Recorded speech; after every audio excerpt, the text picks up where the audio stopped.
বল কি বলবি? তোমরা বিয়ে করেছো আমাকে বলনি কেন? হ্যাঁ, তোমরা বলনি কেন? কে তোর বাবা? হ্যাঁ কার বিয়েতে নিমন্ত্রণ করেনি তোকে? সুনির্বাণ চক্রবর্তী? হ্যাঁ, কেন করেনি? এমনি। ইস, ছি, তোকে নিমন্ত্রণই করলো না সুনির্বাণ চক্রবর্তী? হ্যাঁ, তাহলে আবার বিয়ে করতে বল। আবার বিয়ে করো তোমরা। ও, তাতেও তো তোকে নিমন্ত্রণ করবে না, তখন কি করবি? তখন তোর বিয়েতে নিমন্ত্রণ করবি আমাদের? হ্যাঁ, না, নিমন্ত্রণ করবো না। না, যা, কি হবে? আমি নিমন্ত্রণই করবো না। তুই বিয়ে করবি?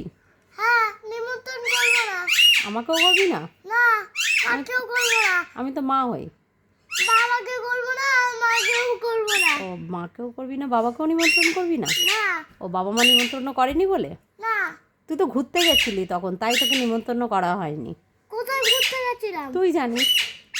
আমি একা গেছিলাম না, দিদা নিয়ে গেছিল। ওই দিদাই নিয়ে গেছিল তোকে। সেটা দোষটা তোর দিদার। আমরা তো নিমন্ত্রণ করেছিলাম তোকে, কিন্তু তোর দিদা তোকে ঘুরতে নিয়ে গেছিলো। দোষটা তোর দিদার, আমার নয়।